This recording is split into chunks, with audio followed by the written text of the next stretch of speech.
It's just a game, isn't it? Isn't it? Well, isn't it? Parker Brothers kind of fun.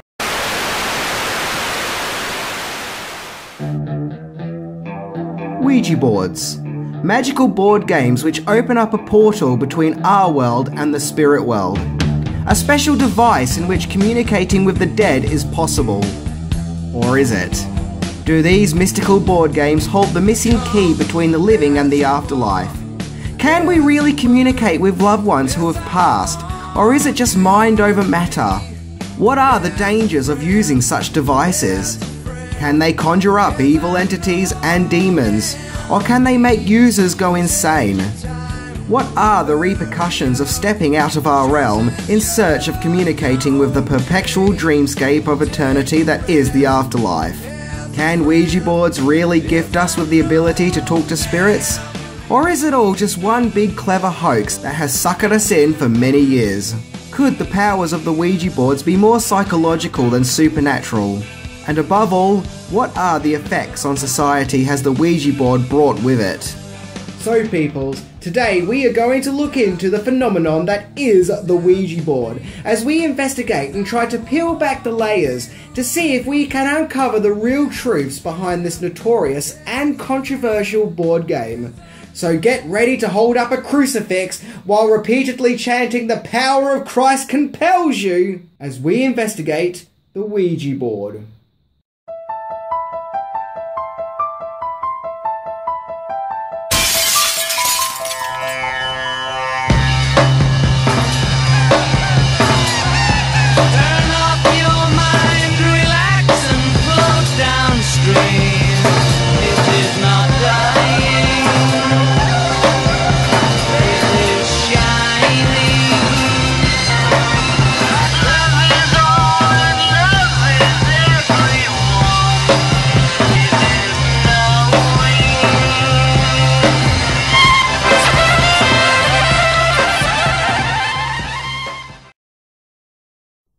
The origin of the Ouija board is just as mysterious as the board itself, as no one really knows its exact origins. For example, it's claimed that China has been using automatic writing methods as a means of communicating with the dead since 1100 AD. However, the Ouija board as we know it today came into prominence in 19th century America, when there was an interest boom in spiritualism at the time. This is where we meet the Fox sisters. 3 siblings who were a massive part of the creation of spiritualism and often performed mediums and claimed to communicate with the afterlife through rappings. And no, I don't mean they started beatboxing while talking to ghosts. Spiritual rappings is a form of communicating with so-called spirits via letters and knocks and taps. This form of communication with the spirit world generated an invested interest at that time, which is where businessman Elijah Bond comes in. Now, the use of words and letters being used to communicate with the dead had been around for some time, but he saw a market in selling them commercially on the retail market in parlor game format. Bond made this phenomenon mainstream, which has historically earned him the title of the Ouija board creator.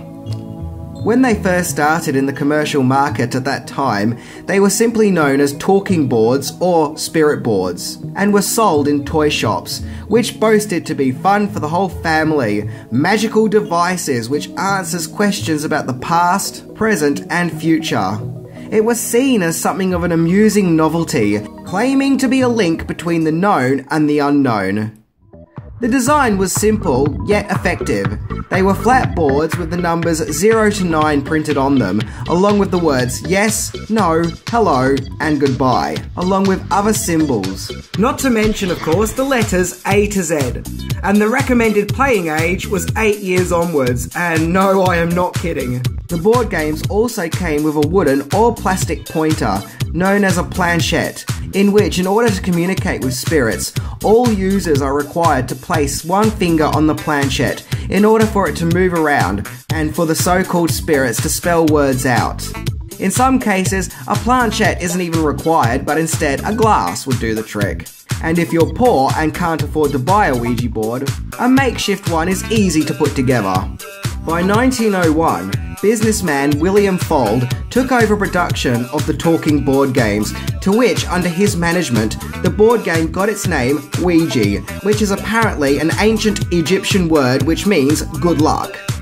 Although there are other claims that the Ouija board named itself, in which, while playing with a board with his sister, Elijah Bond asked the board what it would like to be called, to which the board spelt out the word Ouija, without Bond knowing the word or its meaning.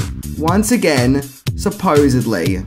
And I think that it's also worth mentioning that Ouija boards are listed as being a Hasbro product. And for all those who don't have high geek levels, Hasbro are a leading toy brand whom these days bring out Star Wars toys and other memorabilia. Yes, Hasbro, ladies and gentlemen, leading experts of Star Wars figurines and demonic possessions. Jokes aside, although Ouija boards were marketed as harmless fun, it does however have its critics. So, what exactly are Ouija boards? Harmless toys with super abilities? Or something much more sinister? Well, let's see what the people have to say about it. Certain Christian groups have been very critical of Ouija boards and claim they evoke evil spirits and can bring upon demonic possessions to its users.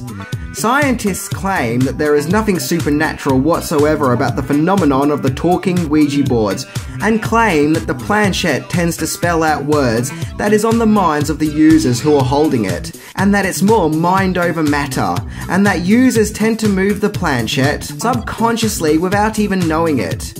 It is believed that although the planchette may appear to be moving on its own, it's actually guided by quote-unquote unconscious muscular exertions. Yeah, typical atheists coming in and using logic to ruin the fun. Other people whom have been critical of the notorious board game also fear that Ouija boards can have damning psychological effects on its users and can cause madness and paranoia, and even lead to Ouija board obsessions and addictions. In other words, there might be no sinister spirits that can harm you while using a Ouija board, but rather the terrors of your own mind. So obviously, the responses to Ouija boards are pretty divided, whether you think it's real and can evoke demons, or if you think it's fake and purely psychological. One thing is for sure, Ouija boards have had a defining impact on culture and society. So let's check out some of these impacts. Well, believe it or not, by 1922, Ouija boards were big business and a huge enterprise. They were in fact a very common household item. In fact, Ouija boards were so common, they even outsold the Monopoly board game on the market. Indeed, in the 1920s, people were ditching capitalism and the love for making their friends poor in favour of communicating with the afterlife. In 1922 alone, 3 million boards were sold, as it seemed like a must-have of household items, with most families keeping the board game on the coffee table, making it ready to use for the family's afterworld communication needs. Also, the Ouija board came with rules that must be obeyed, to which a lot of people actually ignored the rules that were provided for them. Now granted, most board games come with rules, such as do not pass go, and if your dice lands on 6, you get another turn. However, Ouija board's rules were a little more hardcore, as failing these rules could result in possession by demonic entities. Like Mogwais, Ouija boards can be a fun, joyful experience, as long as it's done correctly. The 3 major rules of Ouija boards is: never ask when you are going to die, never play alone, and never talk about God. Also, you must never feed it after midnight. Okay, that last one was a joke, but still, playing with a Ouija board on your own, or talking about God, or asking it when you're going to die, is apparently just asking for trouble. And in a real bizarre revelation, Ouija boards were also a tool for sparking romance. Yeah! If you were a single guy in the 1890s looking for love, you needn't have looked further than a Ouija board to be your wingman. as they were also marketed as a dating activity, thanks to adverts featuring a young happy couple using a Ouija board together while having a great time. Many young people were buying these boards in an attempt to recapture the enchanted romance captured on the advertisement illustration. Well, I guess if talking to the ghost of Old Man River doesn't get you laid, then nothing will. But romance aside, it also seems that Ouija boards were also public enemy number one, as many murders that took place across the states were blamed on the board game. There have been many cases where people have committed brutal acts of violence and murder and have then gone on to blame the board game for their actions, claiming the board game told them to do it. Case in point, 2001, when the mayor of Minty, Oklahoma, Brian Roach, was stabbed to death in his sleep by his mother-in-law. Her defense was she was playing with a Ouija board and the board told her that her son-in-law was evil and must be killed. So far, no Ouija boards have been charged for any murders, but maybe we should start holding the boards more accountable. I mean, after all, it does seem that some of them are on murderous rampages. And not only that, but it also seems that Ouija boards have also been used to try and solve murders. As in 1994, a convicted murderer, Stephen Young, was granted a retrial when his lawyer put forth that the night before the verdict, 4 members of the jury had consulted a Ouija board to ask the spirit world if Young was in fact guilty or innocent. Madness, hey? Despite the retrial, he was still found guilty. Finally, Ouija boards have also affected the movie world. Now it seems commonplace these days for Ouija boards to be the subject matter for horror movies. There are plenty of them out there, take your pick. Enter The Exorcist. You see, back in 1974, there wasn't much of a dark cloud hovering over the Ouija board, or their use for that matter. But in the famous horror movie, we see a young girl called Reagan play with a Ouija board, which invokes a powerful evil demon called Captain Howdy, whom possesses the little girl, causing her to become a disgusting, evil, violent, and lurid monster, to which, in the movie's terrifying climax, an exorcism must be performed, hence the movie's title, The Exorcist. This classic movie not only terrified movie audiences, but in some cases, it left them running out the theatre in terror or vomiting and even passing out.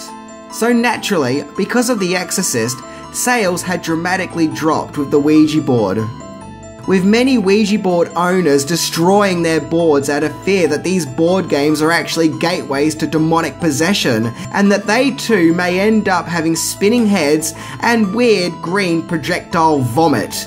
And let's face it, who wants that? Your mother sucks hell. And really, ever since The Exorcist, Ouija boards are now seen in a more sinister, dangerous light, and are also now often the subject matter of horror stories. So now we know about the ins and outs of Ouija boards, let's look at some of the stories associated with these so-called magical board games. First up, there's the case of a whole town going mad. In a small town in Southern California in 1920, 7 men were arrested after running around the town naked, behaving, for lack of a better word, mad. This is supposedly due to the men playing with a Ouija board. Well, it seems their madness spread throughout the town, as many of the townspeople, including local police, ended up running around the town naked while yelling hysterically. Mental health workers were sent to the town to see to 1,200 patients, and the epidemic was put down to mass hysteria. But that didn't stop Ouija boards being banned in said town. Next, the Ouija board also apparently wrote a book. Yeah, who would have thought that Ouija boards could be used for creative inspirations? A young woman called Pearl Curran became an author after using a Ouija board and supposedly talking to a spirit called Patience, who was a writer and had dictated to Pearl via the Ouija board 6 novels and hundreds to thousands of poems, despite the fact that Pearl had no education or experience in writing. And if you're one of those people who think, yeah, but that was over 100 years ago, any old story could have been made up in all that time, well, as usual, you are forgetting about Alice Cooper.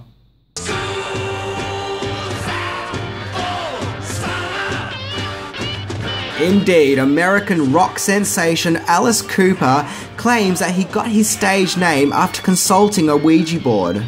Cooper, whose real name is Vincent Vernier, was using a Ouija board when he apparently communicated with a 17th century witch called Alice Cooper, a conversation that inspired him to use the name Alice Cooper as his pop star persona.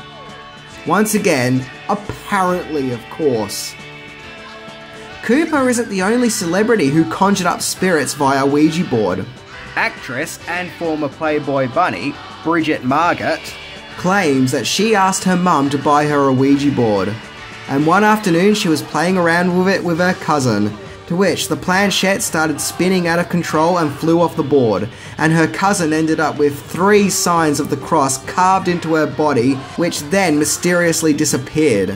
And if that wasn't enough, her home became haunted by an evil spirit, which only went away when she got the Ouija board out the house and threw it away. But to me, the most creepiest story associated with the Ouija board involves one of its co-founders, William Fuld, who, as mentioned before, oversaw the retail progress of the Ouija board product after the efforts of its creator, Elijah Bond. Fuld often communicated with so-called spirits via Ouija boards, to which Fuld was advised to prepare for big business. And in receiving this advice, he decided to build a massive warehouse in Baltimore for the manufacturing of the Ouija board products. And while the building was in construction, Fuld fell off the factory roof, which left him with several broken bones, including a broken rib which pierced through his heart, which ultimately led to his death. And if the story couldn't get creepy enough, while dying in hospital, Fuld told his children not to manufacture any more Ouija boards, as he felt they were dangerous and were the cause of his ill fate. It was a dying wish that clearly wasn't honoured.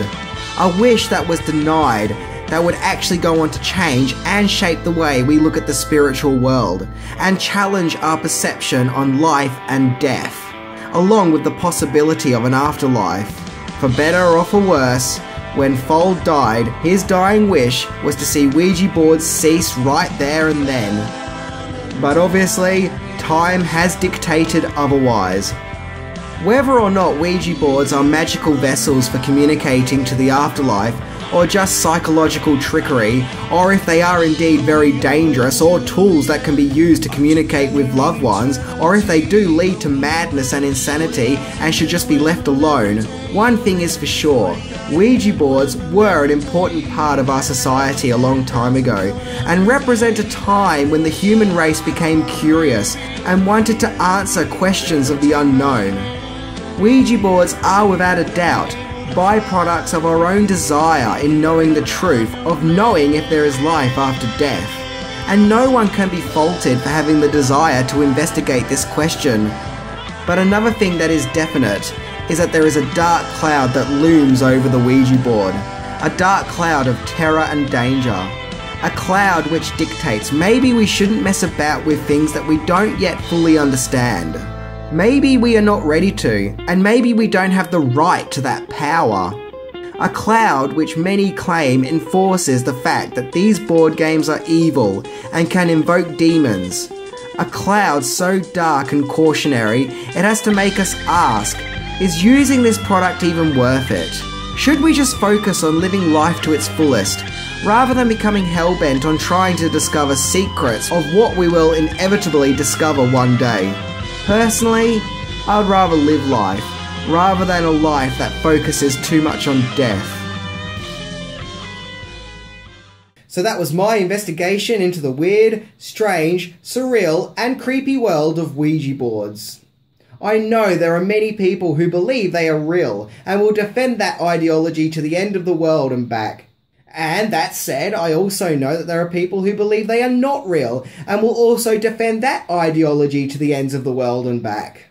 All I am saying is, stay safe, and maybe focus more on the fruits of life that are a certainty. Anyway, I'm Minty, and I'm off to play board games that won't resort to the damning of my mortal soul. See ya.